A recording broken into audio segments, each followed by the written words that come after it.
অন্যের ক্ষতি করে কখনো নিজেকে ভালো রাখা যায় না। আমরা এমন এক জাতি যে নিজের কিভাবে ভালো হবে সেটা চিন্তা করার চেয়ে অন্যকে কিভাবে ছোট করা যায়, কিভাবে তাকে টেনে নিচে নামানো যায় সেটা নিয়ে ভাবতে অনেক বেশি ব্যস্ত। কিন্তু আমরা এটা জানি না, আমরা যতবার অন্যের ক্ষতি করার চিন্তা করি ঠিক ততবারই কিন্তু আল্লাহ আমাদেরকে এই বিপদের সম্মুখীন করে। সো হ্যালো এভরিওয়ান, আসসালামু আলাইকুম। কি অবস্থা সবার? আশা করি সবাই ভালো আছেন, আমিও অনেক বেশি ভালো আছি। তো সকালবেলায় আমার রুমে এরকম খুব সুন্দর একটা রোদ চলে আসে, যেটা দেখতে ভীষণই ভালো লাগে।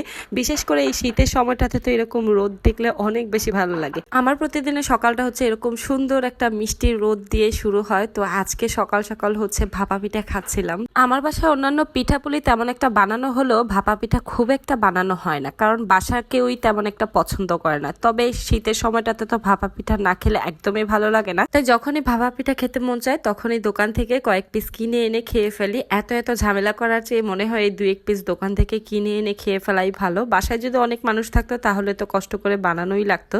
তো যাই হোক, নাস্তা শেষেই সবসময় যেটা করি, আমি রান্নার কাজটা শুরু করে দেই। তো রান্নাটাও খুব তাড়াতাড়ি শেষ করে দেন, দেখা যায় অন্যান্য কাজ করারও অনেক সময় পাওয়া যায়। তো এই তো রান্নার কাজ শুরু করে দিয়েছি। এইদিকে আগে মাছগুলোকে ভেজে নিচ্ছিলাম। তো আজকে একটু সবজি রান্না করব। তো এইদিকে মাছগুলোকে খুব সুন্দর করে ভেজে নিচ্ছি। আলাদা করে আবার মাছ আমার বাচ্চাদের জন্য রেখে দিতে হয়। আমার রায়ান বাবুকে নিয়ে তেমন একটা ঝামেলা করা লাগে না। ও যদি তরকারি রান্না করি সেই তরকারি দিয়েই ভাত খেতে পারে। তবে রিদওয়ানের জন্য দেখা যায় সব সময় একটা করে মাছ ভাজা আমাকে রাখতেই হয়। ও সবজি খুব একটা পছন্দ করে না, যার কারণে ওর জন্য আলাদা করে একটা মাছ ভাজা রাখা হয়। তো আজকে একদম সিম, আলু, তারপর টমেটো, এগুলো দিয়ে একটা সবজি রান্না করব। তো শীতের এই সময়টাতে না এই সবজি খেয়ে অনেক বেশি শান্তি পাওয়া যায়। অন্যান্য টাইমগুলোতে দেখা যায় এক এক রকমের সবজি তেমন একটা পাওয়া যায় না। যেই 2-1টা সবজি পাওয়া যায় সেগুলো খেতে খেতে একদম আমরা বোর হয়ে যাই। তবে শীতের এই সময়টাতে নানান ধরনের ফ্রেশ সবজি পাওয়া যায়, যেগুলো খেয়ে অনেক বেশি শান্তি লাগে। আর এরকম ফ্রেশ সবজি দিয়ে যে কোনো মাছ, তারপর সবজি, সবকিছুই কিন্তু খেতে বেশ ভালো লাগে।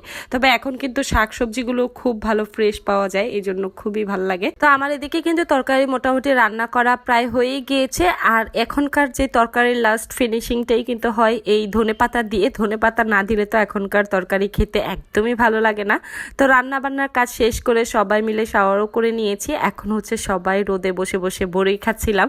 এগুলো একদমই দেশি বড়ই। ছেলের স্কুলে গিয়েছিলাম তখন কিছু বড়ই কিনে এনেছিলাম। বড়ইগুলো একদমই দেশি বড়ই ছিল, টক মিষ্টি ছিল, খেতে ভীষণই মজা লাগতেছিল। সবাই মিলে তো রোদে বসে বসে এরকম মরিচের গুঁড়ো দিয়ে বড়ই খাচ্ছিলাম। আর এই সিজনটাতে না, গ্রামে যখন ছিলাম তখন তো প্রচুর বড়ই খাওয়া হতো।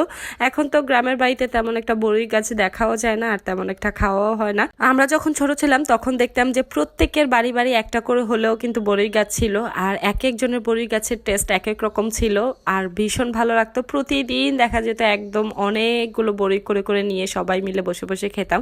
সেই আগের দিনগুলোকে না অনেক বেশি মিস করি। তো এই ছিল আমার আজকের ভিডিও। কেমন লাগলো আপনাদের অবশ্যই কমেন্টে জানাবেন। আল্লাহ হাফিজ।